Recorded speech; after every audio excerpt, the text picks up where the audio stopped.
Lorsque vous investissez dans une campagne en ligne, les plateformes fournissent des résultats publicitaires en temps réel. Mais sont-ils fiables? Les trois indicateurs principaux de la qualité média, c'est la visibilité, la fraude et la brand safety. Sur la visibilité, on voit que la visibilité progresse. Ceci dit, il reste un tiers des impressions en moyenne qui ne sont pas visibles, donc ça reste un problème. Mais on est en progression, tout le monde travaille bien. Sur la brand safety, on voit que le risque peut être aux alentours de 4% d'impressions qui sont diffusées, donc des publicités qui sont diffusées dans des environnements que la plupart des marques trouveraient comme non conformes, donc problématiques. Et enfin la fraude, avec du trafic frauduleux, du trafic artificiel principalement. Et ce trafic artificiel, on peut en retrouver à hauteur de 10% dans certains cas, quand on ne se protège pas.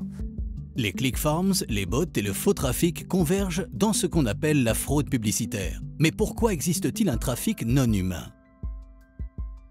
Alors la fraude, c'est très complexe et c'est multiforme. Donc principalement la fraude, c'est des sites montés par des fraudeurs, le site existe, et sur lequel il va multiplier les emplacements publicitaires de manière excessive, premièrement, et deuxièmement, à travers ce qu'on appelle des robots dans le jargon, mais qui sont en fait des logiciels, générer du trafic artificiel, qui vont simuler du trafic humain. Et en fait, ça va faire quoi? Ça va multiplier un nombre d'impressions à partir d'une exposition complètement fictive, mais il y aura un nombre d'impressions très important, et comme je le disais tout à l'heure, comme la publicité est proportionnelle, le chiffre d'affaires publicitaire est proportionnel au nombre d'impressions, plus vous multipliez les impressions et plus vous générez du chiffre d'affaires. Et donc c'est comme ça que ces gens-là s'enrichissent. Une solution simple pour un scénario complexe consiste à évaluer une seule chose. À quel point une campagne a généré des ventes?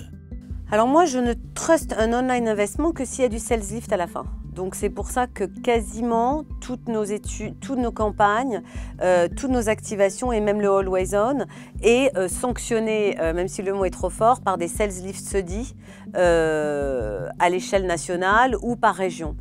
S'il y a une génération de ventes dans le cadre de brand safety dont on vient de parler, du GDPR dont on vient de parler, je considère que la campagne, puisque les faits sont là, a généré du business. Sur les plateformes fermées, et en particulier les réseaux sociaux, les faux profils sont l'équivalent du trafic inauthentique.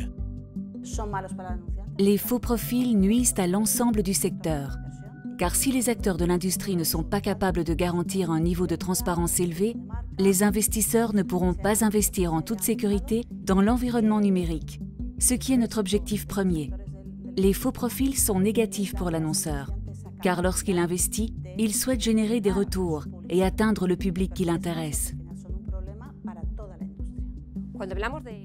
Nous devons collaborer avec des partenaires et réseaux de publicité fiables pour éviter les faux comptes et les données non légitimes. Nous travaillons avec des fournisseurs et des réseaux que nous connaissons et utilisons les données des utilisateurs de manière appropriée, afin de pouvoir atteindre le public de manière efficace. Selon le gérant d'intégrité de Twitter, 10 comptes Twitter sont supprimés toutes les secondes. Selon le rapport de transparence du premier trimestre 2019 de Facebook, l'intelligence artificielle et les vérifications faites par des humains ont éliminé plus de 2,2 milliards de faux profils en 3 mois, dont plus de 99,8% avant que quiconque n'interagisse avec eux.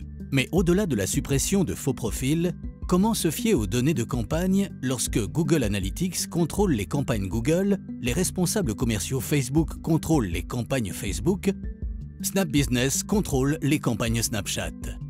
Et qui contrôle les contrôleurs? Dans le monde du digital, on ne peut pas être juge et partie en même temps. Il faut forcément collaborer avec plusieurs third parties. C'est de là que vient la crédibilité après sur le marché.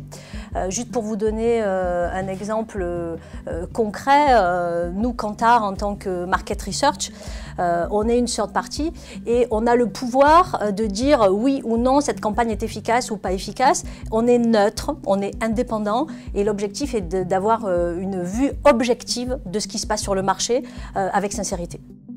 Le tagging des campagnes permet de vérifier et de mesurer l'efficacité d'une publicité.